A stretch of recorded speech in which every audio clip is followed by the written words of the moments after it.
Good evening, all of you. We got a small handful of people here. Told we have a handful of people online watching as well. So I welcome you to our annual meeting and thank you all for joining in. And I'm just going to open this up with a prayer. So would you join me? Gracious God and Heavenly Father, we thank you so much that we can gather together tonight to have our AGM even in these different circumstances. But we pray, Lord, that all we do here tonight will be to your honor and to your glory. We thank you for your faithfulness to our church in years past. We look forward to seeing where you'll lead us in the years ahead. We thank you for this beautiful sanctuary that we can gather in here tonight. We thank you for the technology that allows us to join online. And we thank you, Lord, for your great love for us as revealed in Christ, whose resurrection we celebrate this weekend. Pray this all in your name. Amen. So, for those of you who don't have a packet, if you let Jeanette know in the office, she can email you one, or so if you email her, or if you want to stop by sometime, there's a few copies in the office yet. So there's some very informative reports in our AGM packet, so I encourage you to pick one up if you have a chance to do so. Okay, first thing we have to do is approve Curtis Creaser as our chairman and Dave Annand as our clerk tonight. Dave Annand is joining us from BC. And so I would entertain a motion to nominate those two, and then a motion, then a seconder. Anna Olson, and a seconder for those two is Annie Wagner. All in favor, please indicate. And that's carried unanimously. As far as the roll call goes, Jeanette has registered you all in on your arrival, so we don't have to pass the clipboard. And I'm going to call Curtis Creaser up here to take us through the rest of the meeting. And when you come up to the mic to speak, take off your mask, because the mic can't pick you up if you got a mask on. Point of order. Oh, sorry. Privilege of the floor is moved this year because we're all members. I think you're right. Is Annie a member? Yes, she is. She's been a deacon. Or she's going to be a deacon. Are you a member of the church? No. Annie may not be a member yet. Okay, sorry. So, but it was a very good point. We're going to make you a member so that we can install you as a deacon. There we go. Thanks, Graham. All right, we just asked that we could do a motion for the privilege to and the right to speak and vote here in the meeting. So I'd ask that somebody would make a motion for that, please. Jeanette and Graham Olson seconds. All approved. And that motion is passed unanimously. Next would be a adoption of the minutes of the annual general meeting from March 8th, 2020. So if we can have just a moment to go through those, make sure that everything looks as it should in there. Greg, is that better?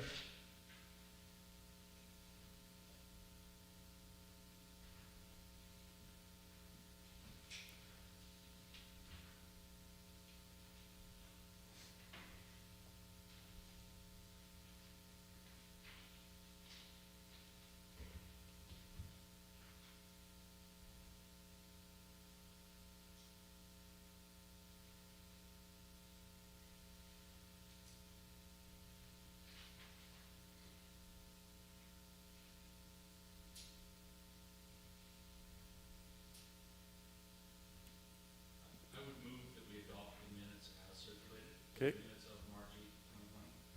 Graham Olson motions to adopt the minutes as presented. We have a seconder. Greg Sales seconds. All in favor?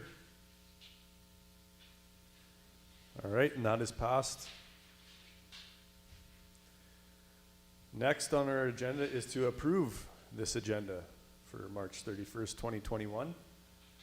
And just have a quick look there. I know we are going to add some new business after 9.1 with Graham Olson wants to address the congregation. So we can add that to the end. Other than that,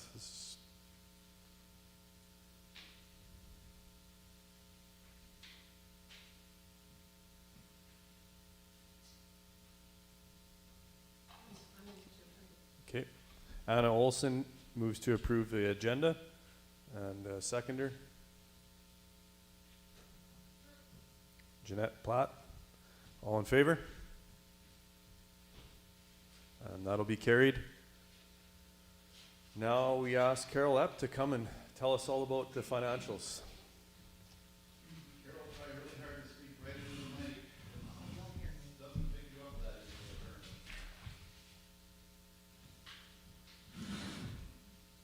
Okay. As soon as I get it adjusted, we're good to go. So the financial statements were with the package as a separate thing. So it is here if you want to open it up or get it ready. So basically, the first page is our balance sheet as of December 31st, 2020. We had $65,897 in our general account, petty cash of $100, and then in our savings account, which is made up of our project money, is $37,680, and we have our accounts receivable from a congregant of $6,418, making our total cash at $110,113. Building and land does not depreciate, so it's put in at a fixed cost of the purchase prices, so it's $877,072, making the assets of the church at $987,185. We have a GST receivable as well of $1,055 as of the end of the year, and that is it. Our equity is $988,240. Questions in regard to the balance sheet?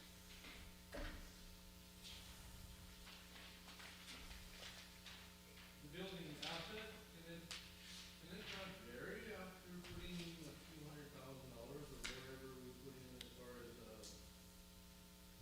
renovations? We expense everything out as it goes because we also don't depreciate. So I guess if the deacons chose to tell me to do that, I would do that, but I haven't been instructed to do so. So we have just left it. Values go up. Values go up, right, but we're not on a, so every time you do that, you have to bring that income in and report to CRA and stuff. It's just easier to do this. I mean, really, it doesn't matter because we're not taxed. If we were taxed, I think it would be different. But certainly something for the deacons to look at in the coming year, if that's what they choose to do. Okay? So it would only matter if we were to, let's say, build a new building for Probably. $1 million and we needed this to be worth more to get our down payment, right? Yeah, but then you'd get an appraisal on it. Yeah.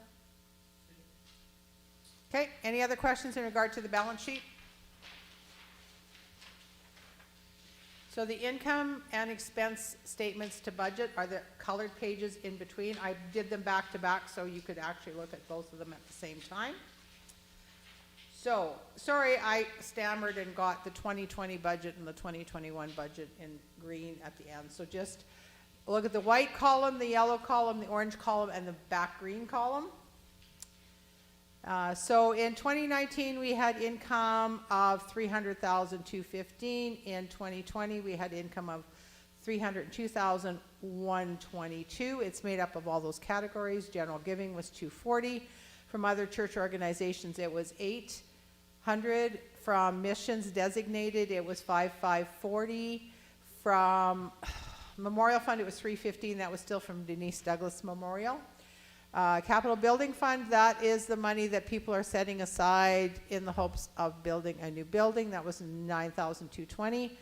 General project expense income, that's money that comes in for any of the designated projects, which I'll get back to on your balance sheet, which is like Unshakable Kingdom, things like that.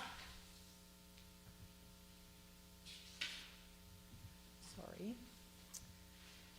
Our rent for the building in 2020 was $43,480. Our other fundraising was $30. We got COVID money, that's the 10% that was from the wage subsidy for $1,573, and our interest was $122. Any questions? Oh, and then Calling Lake money, this is money that was designated for Calling Lake. $2,250 was from the local congregation and $6,700 was from other organizations. So $89.50 was for Calling Lake income. So our total income for all projects and sub-projects was 311,072 versus 312,870 in 2019, and our budget was 307,500, so we were above budget. Questions on income?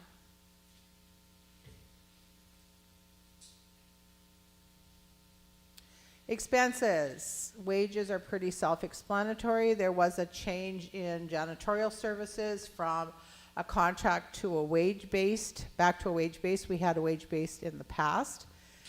So our total wages and benefits, including janitorial, because it was always separated, put in here as well, was 117,929 versus 119,602. The income is down slightly for 2020, or expense is down slightly from 2020, just because we had less income or less expenses for wages. Next one is our administration costs. So we had adult education, that is any programs like Faith Walking that are adult gear that we buy books for. Bookkeeping contract, 14,760. Equipment leases, 2,076. We got a new photocopier. Office expenses, 2,907. Cost of paper keeps going up, as does everything else. Our website, that's an annual fee, was 331. Our bank charges are 45. Other books and resources, 568. That's for Bibles and stuff.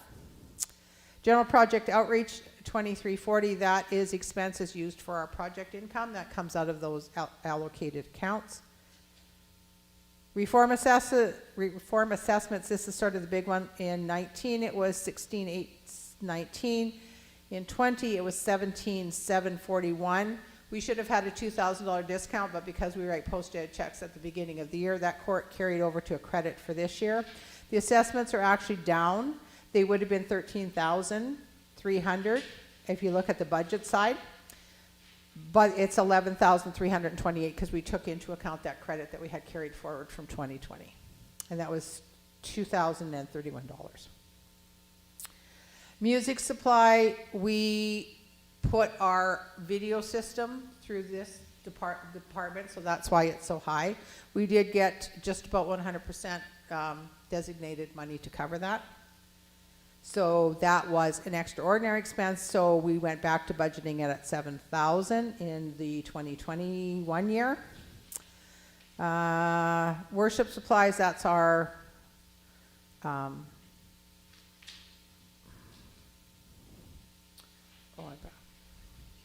communion, thank you. Our communion supplies.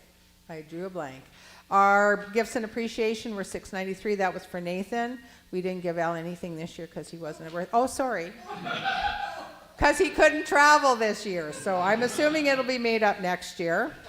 And coffee supplies were around $4,000, but that also includes our new coffee machine of $2,000.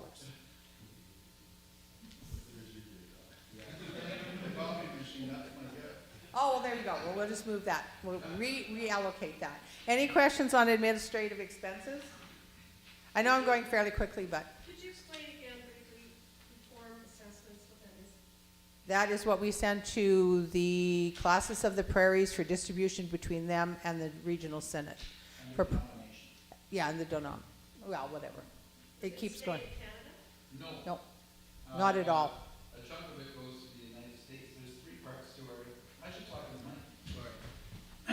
And then maybe Graham can talk too. But there's three parts to our assessments, Anna. Part of it goes to our classes here in Alberta. Part of it goes to the Regional Synod of Canada. And then another chunk of it goes to General Synod in the USA, which is our denomination headquarters. So it's split three ways. And Dave Annan could tell us the approximate amount each way, but it's basically three ways. Graham, I don't know if you want to add anything to that? Maybe just mention that it's a per member thing, so as our membership rises, it just. Yes, that's right. It is a per member assessment. As our membership rises, our assessments go up because it's $120 odd a member right now, I believe. But you know, things like the support we've gotten for Calling Lake from the denomination, and where a bunch of us, different members of our church, have gone down to New Mexico or to Phoenix for meetings about Native American ministry. That's all denomination funded. We don't pay anything to go there.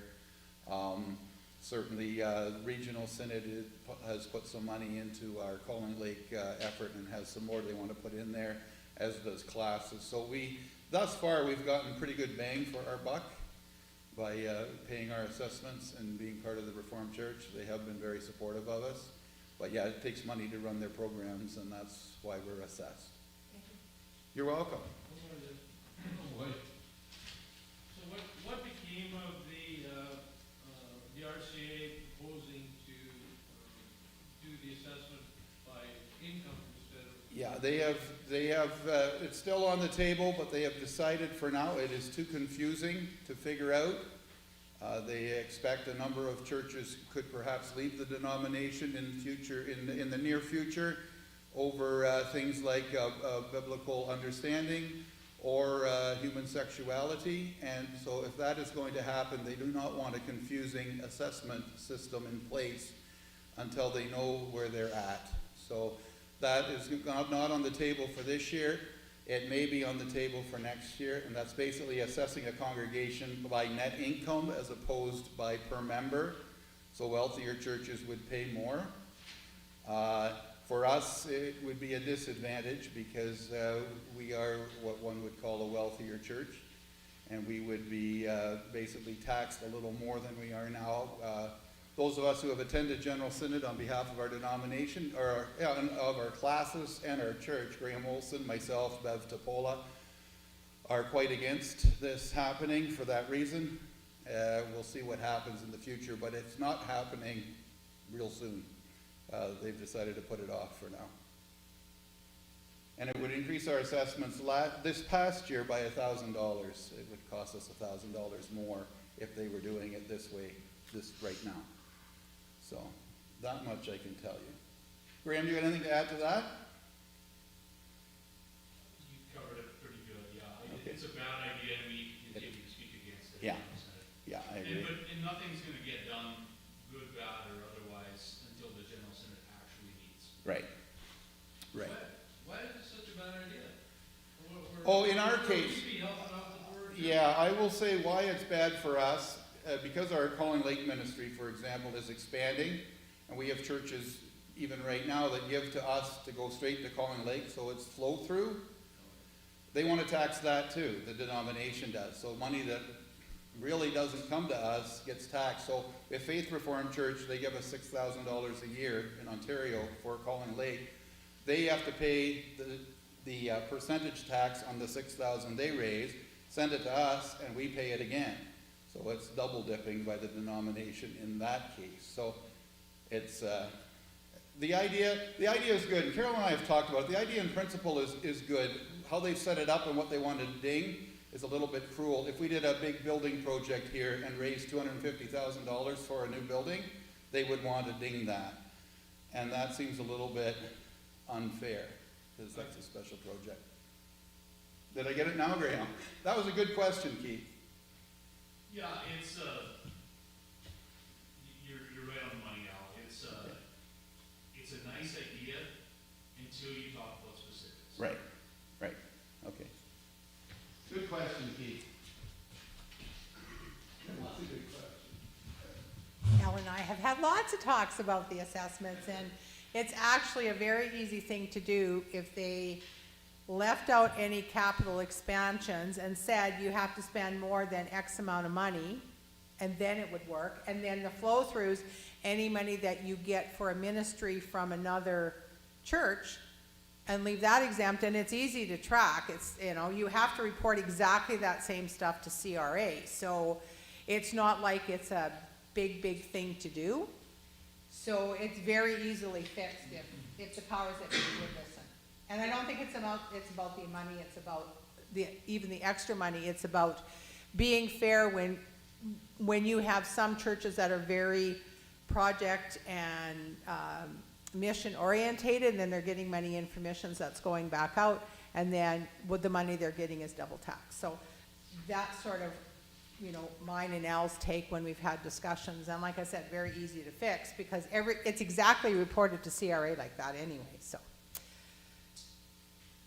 Good with the administrative expenses? Okay, facility operations, our insurance went way, way up. They actually canceled our insurance. They did, sorry, I shouldn't say that. They did not renew our insurance. It was not canceled, let me be clear with that. But then when we went to renew it, the fact that we had people staying here, and other things, and the insurance as a whole. So Ken, if he was here, could speak more to it because he dealt with that exclusively. So really, if you have a question about our insurance, please feel free to reach out to Ken because he knows all the ins and outs and dealt with it for a long time. It took him about 6 weeks to get insurance in place. But it is probably going up higher and higher all the time. Telephone went up because we had to put in an extra booster, so we have a mobility booster, and then we have our regular phone lines. If you have questions about that, you talk to Greg. I like handing over the back. Our power has been pretty stable, which is surprising. Our heat has been pretty stable, which is surprising, and our water is low. Yeah, and the property taxes are for the cemetery. We call it cemetery law. That still hasn't been dealt with.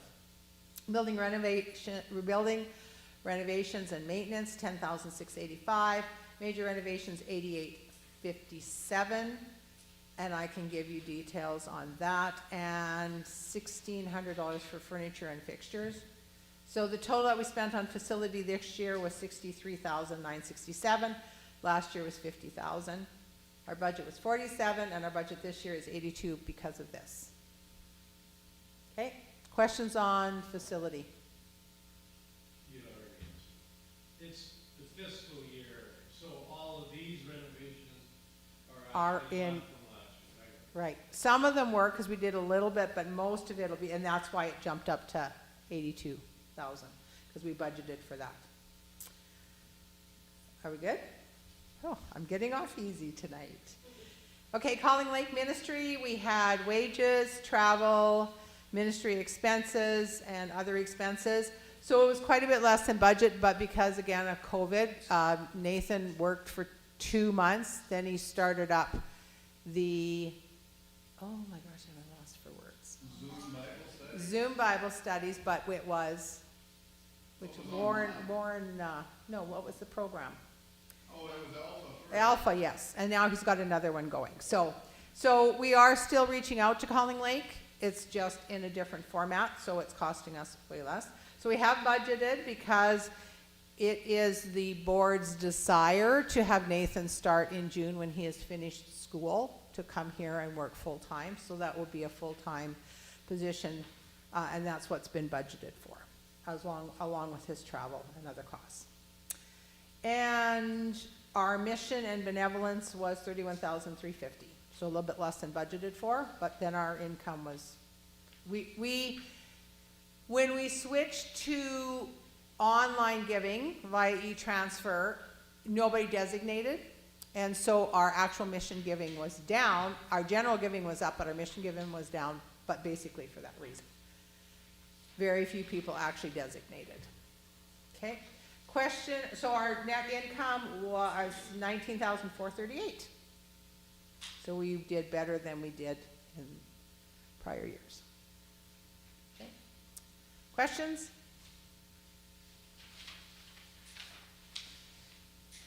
Maybe you'll have more questions when it comes. Okay, so on the next 2 pages, again, they're back to back, so you can watch. Those are all our projects for the year. So Calling Lake cost us, or we brought in $10,896, of which we supplemented $1,947. So of that $10,897 to bring it to zero, we supplemented $1,946. We had wages, travel, other supplies that was noted on the back. So we always make it go to zero. So we will always be either putting in funds or taking funds back out to put in at a future time. So Calling Lake actually cost us $1,950. Music camp is a carry forward, so no activity there. Men's group spent a little bit of money on some projects at the beginning of the year, and then that died by the wayside. The Sunday school was not really active, but they still get their $2,400 a year, so they're a little bit better this year. Unshakable Kingdom was inactive. Women's ministry, that is for the peanut butter and stuff that the women buy for the school program and the food bank. Youth ministry, didn't do much. Embrace Grace. So this was a new project. Most of you, I'm assuming, have heard about it, and Cheryl did a presentation, which I believe Jeanette's going to talk about. But basically, it's a break-even thing. She makes sure she gets enough money to cover costs, or that's what we're praying for. And so this is another reason why we don't want to, it will, with going to an assessment, it will make these types of projects less desirable if every time we take on a project, we're going to get dinged by it with assessments. Okay? And the last page is our mission giving. So it tells you who we gave to, who we've given to since 16, 17, 18, 19, and who we gave to this year.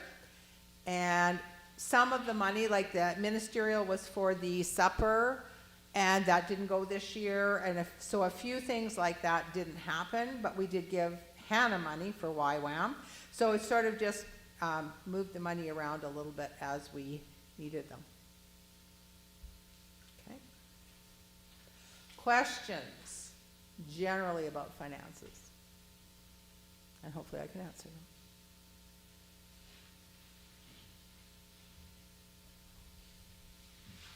No? Well, there be no questions. Then I move to have my financial report for 2020 be approved as presented. We need a seconder for that motion. Jeanette? Any other questions, concerns? Call for a motion? Or a vote, I mean? In favor. All in favor but Annie? Oh. So also the budget was beside, so I highlighted the things that were different. Pretty much everything else is the same as this year we budgeted. So I didn't really go through it in detail, but I'm assuming you read it as you went along. Do you want me to go through the budget in detail? There's not a lot different. Maybe move money around a little bit. Budgeted more for Calling Lake, which I hinted on. Budgeted less for assessments, which I explained. Budgeted more for building projects because of this. And we're hoping to get more back on track with our mission giving. So we budgeted 35 again. Well, I guess one thing I should comment on is we budgeted $43,000 for our rental accommodations, and we're probably not going to meet that target this year because of COVID, so we're not having any labs, and also because there's fewer people staying. So, something to be aware of. Oh, COVID benefits, I guess you should comment on. Yes. We applied for the $60K loan, of which $20,000 is forgivable. And we also applied for the $5,000 Faith relaunch grant to help with PPE and stuff like that and video conferencing. So what we're going to get out of that is net 25. So we're actually going to get 65, but we have to pay 40 back. And so the net we're going to get from COVID is 25,000 over the next couple of years, because the forgivable part of the loan doesn't kick in until January of 2023. But we have the money till then. And I think that's it. Questions, concerns about the budget? Then I make a motion to approve the proposed budget as presented.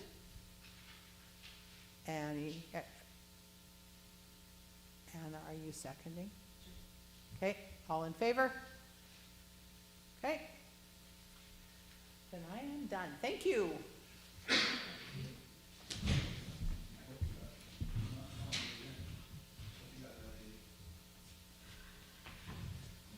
All right, moving on to 8.1. So this will be a little different this year because we don't have everybody here to be able to present. So Al and Jeanette and Greg, is that all that's going to be doing that? Yeah, and then Jeanette and I are going to be presenting some other ones. Okay. So we're just going to get started with Pastor Al with the elders report and the pastors. Don't get too comfortable. I have my pastor's report in your packet, so hopefully you'll have a chance to read it.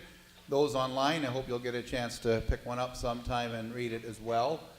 A lot of things to give thanks to, a lot of things to thank you as a congregation for. The joke was made at the beginning that there was no gift given to me, but Jeanette and I were given lots of gifts through the year and certainly felt very much appreciated and blessed. So thank you, all of you, for your love and support.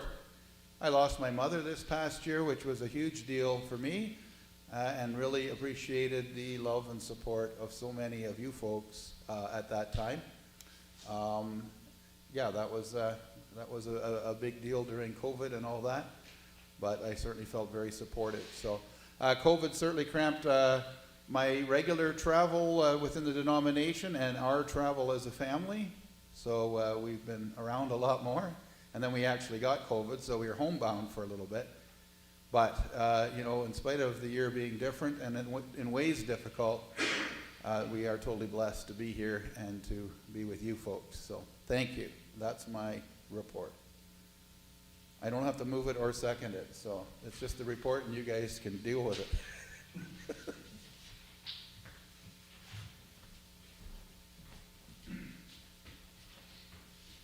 Greg, would you like to come up, and Greg Sale's going to come up and give us a report from the Deacons.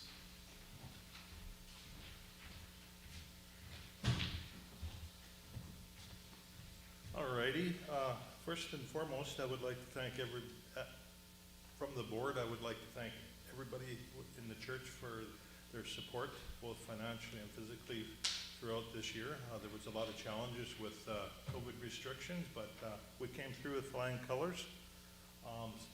As you can see, if you have a copy of the report, I'll just quickly highlight a few items in there, and you can read the rest of the report on your own. But the biggie this year is the renovations. They went extremely well. The church does not look the same. It's very exciting, and I'd like to thank everyone that picked up paintbrushes and rags and you name it, palm sanders, and went to town and transformed this church into something completely different. As far as the rest of the year, as the report says, we did some giving toward missions to the tune of about $31,350. I just don't see anything else. We had a couple work bees. Again, thank you for everybody for all the outdoor painting, the flower beds, and some of the tree removal that we needed to get done. So we have a healthier flock of birds not flying into the windows and dying. I don't know what else to say on here other than we'd like to thank Carolette for all your hard work, keeping track of our money and making sure that everything was accounted for, and all your help for advising us of different programs that were available from the government to help finance the renovations. I would like to thank Gail and Jeanette for your tireless work throughout the year, for the support that you've given everybody through these trying times, and we just want to thank you for that. Other than that, any questions? Alrighty, well, do you have one? Thank you so much to all of you. You're welcome. All right, so on that, I'd say again, thank you very much from the Board of Deacons, and if anybody has any questions, don't hesitate to give me a call. Thanks.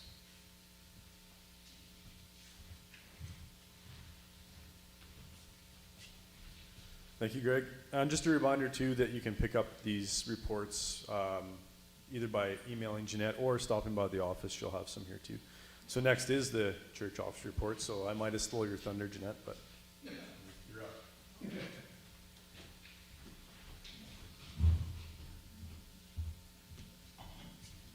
Okay, so I combined 3 reports into one for the church office report, because I usually do the hospitality wing and Meals on Wheels, and now I'm kind of taking over the music team scheduling. So as it was mentioned earlier by Carol, the hospitality wing was quite a bit easier this year, as there were pretty much no Athabasca University student labs. So we had maybe 1 or 2 weeks of it at the beginning of the year, but that's kind of our busy time with the hospitality wing, so that was not so busy. And yeah, by the end of the year, I think we had 4 full-time residents back there, with the most at any time being 6, and I think we had 10 altogether for the whole year. So Meals on Wheels continued throughout 2020. The protocol changed a little bit, but they still delivered their meals. So we did our 3 months of March, June, and November. So that was good. And then for music team and worship service scheduling was quite a thing for 2020. So thankful to the music teams for for all that they did. Like throughout the summer, they would do 2 services. They would make sure there was one recorded and then have an outdoor one. So that was a huge, huge commitment. Also, thank you so much to Trevor Yeaman, who did all of the recording from, March to about, November or so. And then to Greg Sales and Troy Adams, who took over from there and continue to do that currently. So we're thankful to all of them for their expertise and the hours that they spent learning.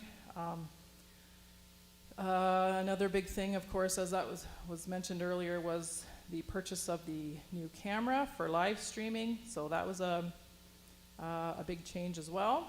But I think they've done a good job of making sure that everybody gets to watch the services. And I had a special thank you to Janice Hodder and her team for leading us pretty much all through December. I think they did 3 weeks in a row plus the Christmas Eve service, which was a huge commitment for them, and they did it very happily and willingly, and we thank them for that. And as always with the tech side of things, we're always looking for volunteers to run the PowerPoint, now to learn the new camera, and all of that. So if you feel the call to that ministry, call the church office and we'll get you set up. So that's it for the church office report.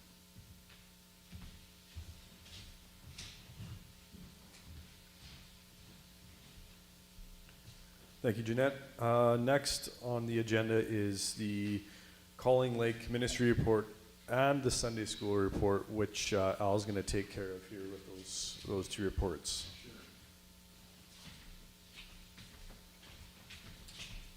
Yes, you have in your packet Brian LeMesure's rather thorough explanation of what's been going on in Calling Lake in 2020 with the COVID shutdown, that him and Leah have been able to stay in touch with the young people there, and some of them are even coming to our youth group activities here, so that's been really good. And Nathan has continued working there too. He had an adult Zoom alpha that he ran through the summer and fall with some people from our own church in on those meetings as well. And then prior to Christmas, he began a youth alpha on Zoom. And when that finished up, he started a Francis Chan, was a 4-week Bible study series, which finished 2 weeks ago, and now he started a 12-week Francis Chan study on the book of James, geared towards youth as well. And we've been using that same material at our youth group meetings because it's really good. So, any rate, ministry continues at Calling Lake. Hopefully, they'll be able to open up and get us back in there. The highlight for me with Calling Lake was this summer in August. There was a family day that was hosted by, Nathan and Leah and Brian. And Larry Keekstra came up from Camp Living Water as well, from BC, to be part of that. And it was a beautiful day. I don't even know what day of the week it was. And it was extremely well attended by families and people there. Lots of prizes, lots of food, lots of fun, lots of singing. It was a really great day. The weather was perfect, and the people up there were very receptive. So that was a great thing. Hopefully we can ramp up ministry there again in the months ahead as things change and open up. So as far as Nathan coming on full time, part of his job description with us, and I believe it'll be July 1st when he's finally done seminary, will be to fundraise. There are numerous organizations and churches mainly, I guess, that wish to support this thing. Some are starting already, including Beulah Alliance, which is Nathan's church. We're hoping to get some funding from our classes for this project as well. But at any rate, yeah, we'll hold the bag, but there'll be lots of ministry partners coming on with us in support of ministry to First Nations in Calling Lake. So that's my Calling Lake report. It's still going on. And Nathan has been making trips up there with care packages and that through COVID as well. So he has maintained a connection with several individuals there through all this too. My second report is on the Sunday school, and this is Gail's report, and I'm just going to read it to you because it's quite short and it explains what's going on. So Gail wrote, "Well, this has certainly been a different year. I can't quite believe it's been an entire year without seeing you all. Needless to say, I miss every smile, every wink, every laugh. Mostly I miss all the hugs and the wonderful time we have together when we get together. There isn't a lot to report as we haven't been able to meet together in a long time, and it seems it will be a while longer yet. Thanks to Pastor Al, we have been able to touch base each week through the weekly children's bulletins, and that has been much appreciated. I hope you have enjoyed them as a family. I reflect back on 10 years as Sunday school leader and can't quite believe it's been that long. I've made the decision to step back from this role as I need to focus much more time and energy at home. Not an easy decision as I have loved being with the children so very, very much. I would ask you to carefully consider whether Sunday school is a place where you could step into and use your talents, spread your love, and perhaps even learn some new skills. I will be preparing materials, notes, and such over the next while to ensure there are lots of resources available to the next leader who comes in and grows and perfects our Sunday school programming. Please do prayerfully consider whether this is for you. May I take a moment to thank all of the amazing, dedicated, resourceful leaders who have given so much of their time, talents, love, and care to our families. I won't try to name you all, but you know who you are and how much I value and appreciate you. It has been such a joy to serve with you and love on the little ones. Thank you, thank you, thank you. Respectfully submitted, Gail Light, Superintendent. And yes, a huge shout out to Gail for running a first-rate Sunday school program for years, my whole time here for sure. And certainly there's been more than one individual that's told me we come to this church because the Sunday school program is so good. So it's a big part of our ministry, and we're hopeful that a new volunteer or volunteers will step up and maintain that in the time ahead. But we need to get it on our radar that Gail is having to step down at this time. So thank you, Gail. I don't know if you're listening to this, but we thank you very much.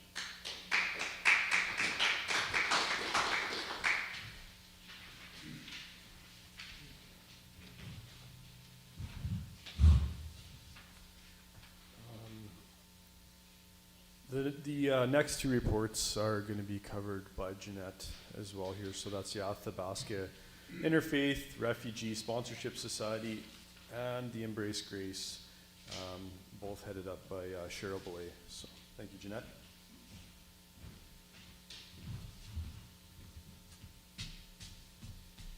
These two are also quite short reports, so I'll just read them as well.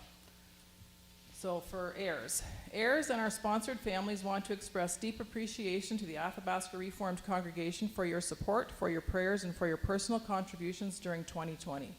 Your love and care make a difference in a world where the refugee crisis continues for millions of people who have fled from their homelands to find peace and safety from persecution, war, or severe human rights abuses. This past year, the coronavirus had a major impact on their lives too. Yet there is good news to report. We were able to stay connected and offer informal support to our sponsored families, even though there were many restrictions for most of the year. We currently have a sponsorship application in progress for Espoir, the adult brother of Argentine and Aline. The application was processed in Canada and then it was sent to Uganda for the next steps. We continue to pray for approval of our application, trusting in God's provisions and timing. We are very close to reaching our fundraising goal. Thank you for personal donations, funds from recycled bottle refunds, grocery card purchases, and donated profits from selling masks. We deeply appreciate the generosity of all donors, including an electric scooter for Argentine. We celebrate what God has done through heirs, sponsoring 4 families to live in safety and peace in Canada, 7 adults and 7 children. 3 more children were born in Canada. One of the families personally sponsored 6 more family members, 23 in total. Thanks be to God. I look forward to 2021 with great hopes and prayers for the very best for our families and for approval of Espoir's application to come to Canada. We wait upon the Lord. Respectfully submitted, Cheryl Boulay, President of heirs. And then for Embrace Grace, in 2020, our church approved a new 12-week support group for single young girls and women with unplanned pregnancies. Our group is Embrace Grace, Athabasca Reformed Congregation. I am one of the group leaders with Bev Topola. We started our first group in November. The purpose of the group is to provide emotional, practical, and spiritual support to any single young girl or woman who has an unexpected pregnancy. It might be a first pregnancy, or it might be a second or third pregnancy. The woman might be young, in her teens, or she might be in her 20s, or maybe older. She might have some other support, but she might not. In any situation as a single woman, each one is welcome to join our group to meet other amazing young women, to build relationships with other moms, to share their experience during this time in their lives, and to have fun together as they learn about the love and grace of God. For moms who choose to parent and for moms who choose to place the baby for adoption, we walk alongside each brave mom. On behalf of these young women who are blessed and will be blessed by Embrace Grace, I thank you for supporting this ministry with prayers, volunteering, financial donations, gifts, and more. And Cheryl would also like to add, I think most people know, but for the official record, we had one young mom in our first group. If needed, we will have another group this year. Timing depends on the young moms and the availability of leaders. Generally, we would have 2 groups per year as needed. And that is submitted by Cheryl Belay, the Embrace Grace leader.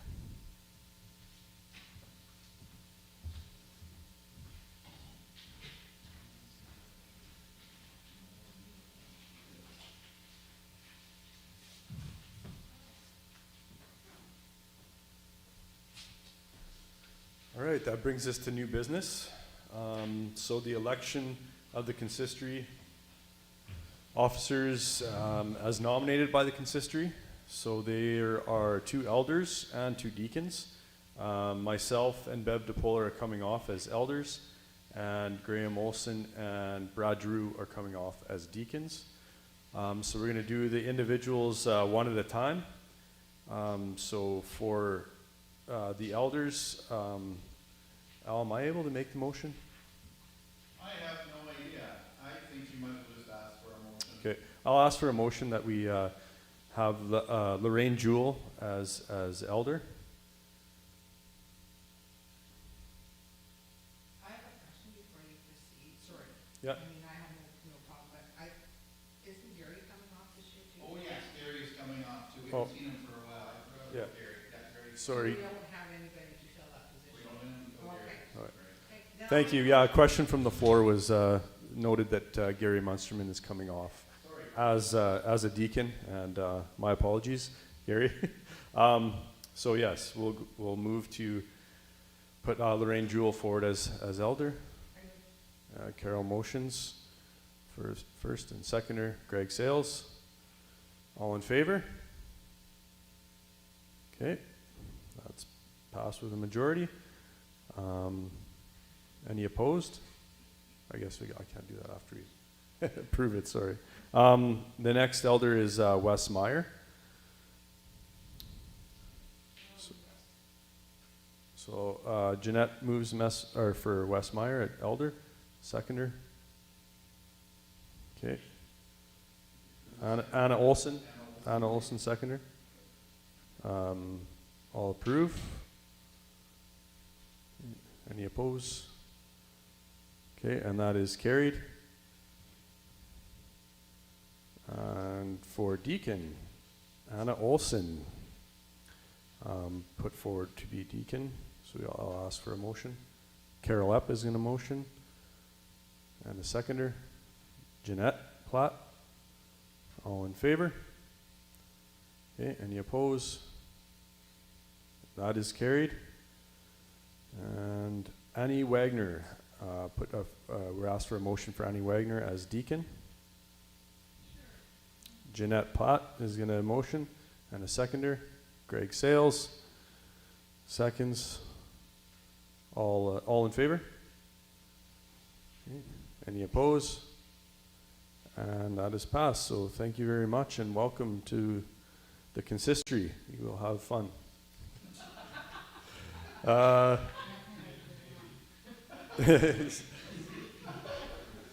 Next, I guess we're on a new business. So is there any other new business? I know Graham wants to speak. Other than that, yes. Two questions arising from the minutes of the last. Sure. Okay. First one, what is the answer to the swap of the RC vacant land in the cemetery for the land? Great, when you were talking about that, the swap of land, the cemetery in the back of this.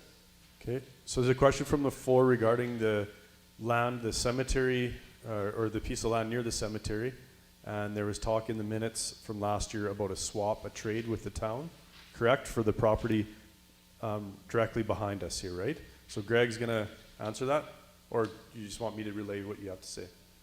Essentially, we did approach the town about it, and I did talk to Rob, and Rob brought it towards the town in one of the meetings, and there was a very favorable reception to the idea. That's as far as we've got.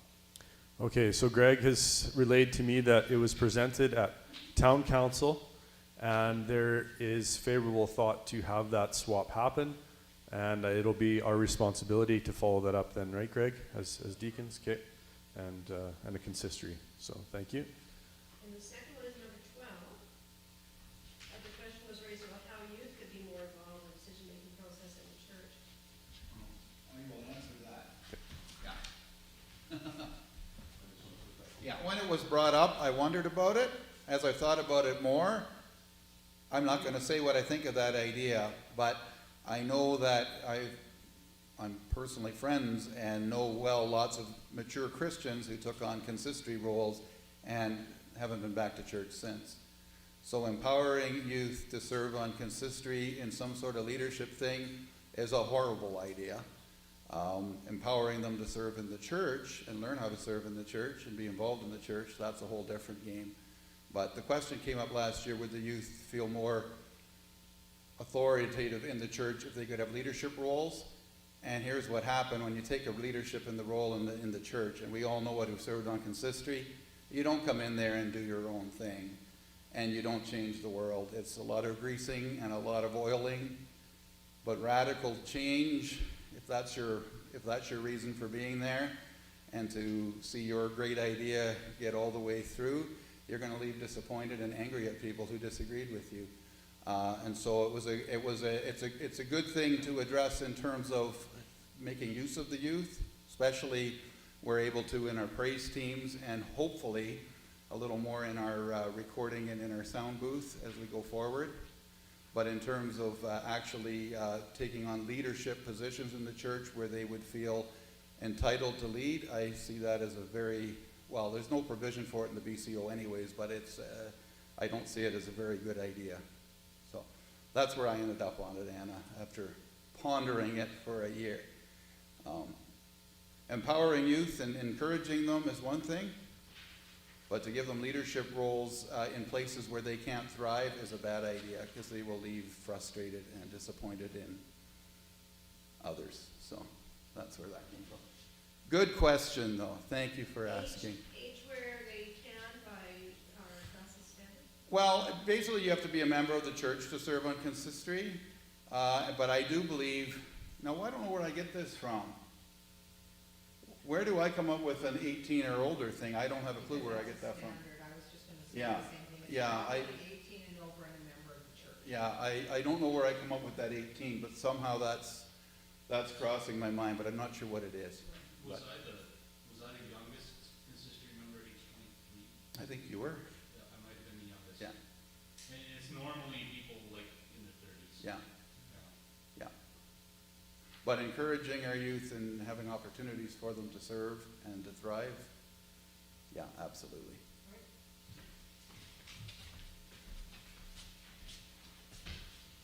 Thank you, Al.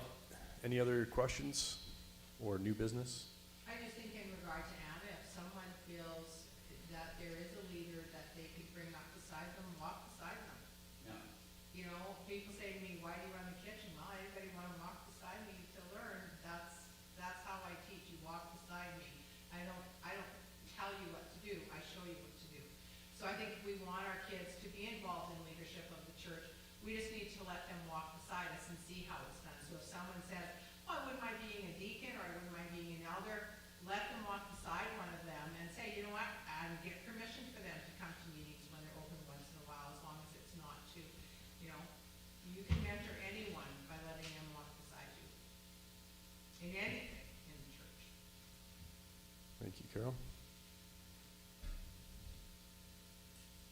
Okay, well, if we don't have anything else, I'll ask Graham to come up and address the congregation.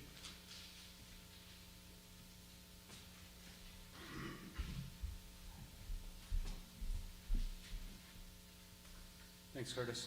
Turn your mic Turn it down just a on. little bit. Tip it. Tip it on this part. Yeah, there you go, a little more. Yeah, because if I pull too hard, I'll wreck that thing.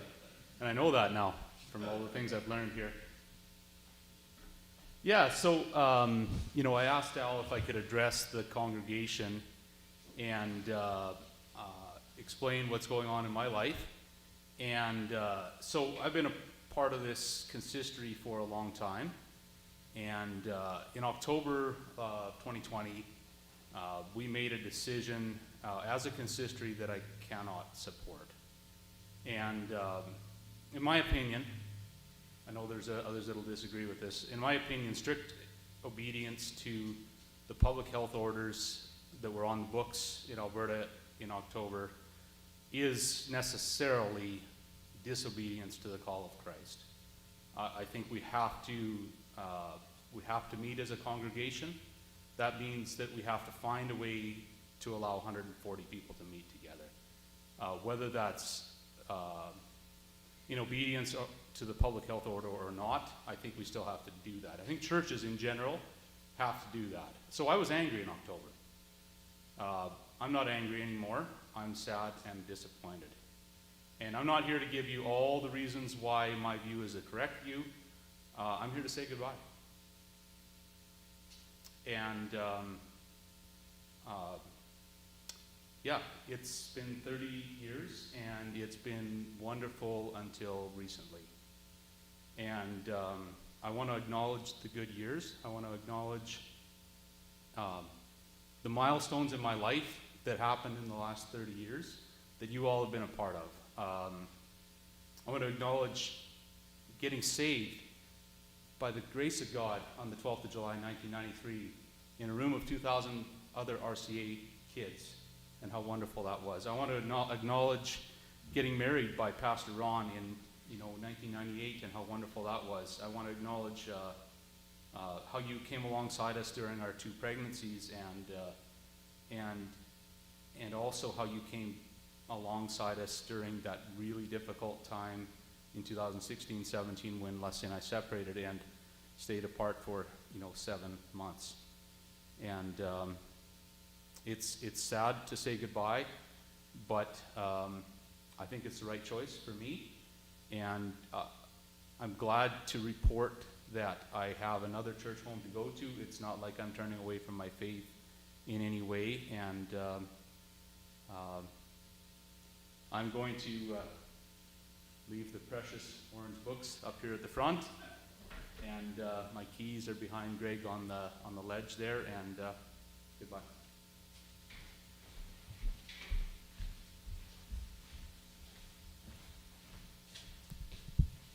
Yeah, Graham.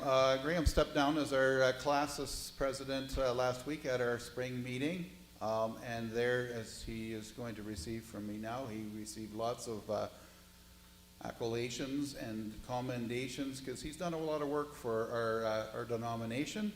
He's also done a lot of work for our church. Him and Leslie were out in Ontario back when I was a student of Western Seminary, and they came out to check me out and see if I was maybe a fit to serve here as a summer student and then more. So Graham and Leslie were the first people from Athabasca that I met and got to know and made this transition here wonderful. Graham's also served on consistory tirelessly in my time here, and before that he was an elder when I got here. And then the last 3 years we had an opening on our Deacons board, and Graham stepped up to fill that. Not to mention he served with the Regional Synod of Canada. He was our president at one time. He spent several years on that board. And as I just said, he's also spent much time on classes. So we certainly take this time, Graham, to say thank you. Thank you very much. You've well done, good and faithful servant. And also to wish you well in the way God's going to be using you in the days, weeks, months, and years ahead. That he's got plans for your life that maybe don't include us in this season, and yet they do include the family of God and the church of God. So in that way, yes, we're still all connected. So I just want to say a huge thank you, and also a huge reflect a huge sadness, I hope, from all of us to see you go. But we certainly commend you for standing behind your convictions and your faith, and we bless you. So thanks, Graham. And as a friend, I miss you, bud, and I've told you that already.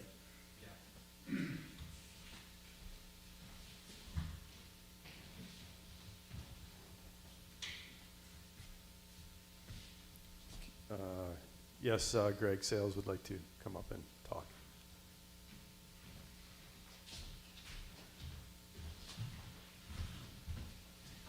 Graham, I'd just like to thank you for serving on consistory with us, and I'd like to thank you for the wisdom that you've given us in our meetings, and like representing the board, I just wish you well in your future, and don't be a stranger. Thanks.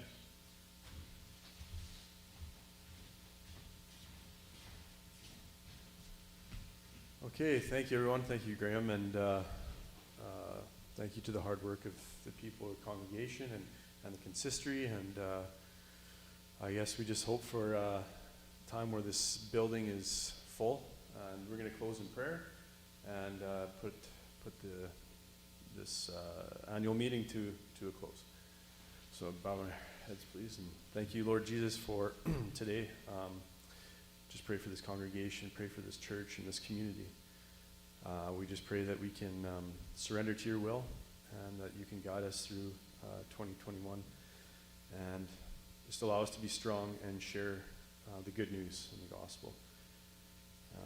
We praise your name, Jesus, and yeah, we just pray for Graham and his family as well as they go on to different pastures. And we just give this day to you, Jesus, and this meeting to you and this church. In Jesus' name, amen. Thanks, Dave. I hope you got all that. We need a motion to adjourn. Carol, we need a motion to adjourn? Let's get one. Are you always asking me? Yeah. Okay, we'll make it. I'll move, usually it's the chair that Okay. moves to adjourn. I move to adjourn the meeting at this time. I get a seconder, please. And Jeanette will second that. All in favor? Thank you. All right, now you